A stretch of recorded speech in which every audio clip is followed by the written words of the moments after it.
Hi, I'm Mark Donovan from HomeEditionPlus.com, and today I'm going to show you how to install a chin-up bar in an unfinished basement. Okay, for material for building this chin-up bar, I have two 2x10s cut to 15.5 inches in length, and I've tapered off the edges, and I drilled a 1 1/4 inch hole in both of them. In addition to the 2x10s, I have a 4-foot 1-inch steel rod. I have 3/8 inch bolts that are 3.5 inches long, number 16 bolts, with the associated washers and nuts. A few screws to temporarily hold this up in place while we secure the bolts, and a few tie wraps that we'll use to make sure that the bar itself doesn't slide in the holes in the side supports. For tools for installing our chin-up bar, we need a screw gun, some wood carpenter's glue, a crescent wrench for tightening up the bolts, a couple drill bits to pre-drill the holes into the wood, a tape measure, hammer, and a level. First thing we've done is I've measured 20 inches off the sill plate, the edge of the sill plate, into the floor joist. And I've done that on this floor joist and 3 floor joists over.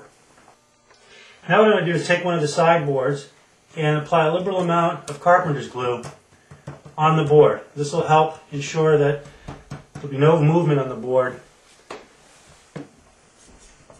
once it dries. Alright, now that we've applied glue to the back of the sideboard, I'm going to temporarily screw it in here into the floor joist before I install the bolts.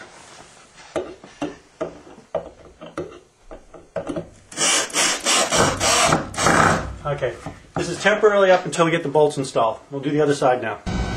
Now that I've tacked up the second sideboard, I'm going to drill, or I've drilled 3 3/8 inch holes for the lag bolts that I'm going to slide through and attach with nuts on the other side. Okay, now I'm just tightening up the nuts on the lag bolts that I put through the floor joist and into the sideboard plate of the chin-up bar. So now these are tight, all we have to do is attach the chin-up bar itself. Finally, to make sure the bar doesn't slide outside of the sideboard brackets, I've attached tie wraps to both the outside edge of the pipe and on the inside edge on both sides. You just tighten it up tight and then snip it with a pair of dikes.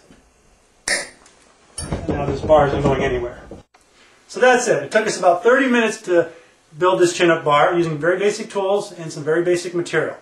If you have any other home improvement questions, visit us at HomeEditionPlus.com today. Thanks.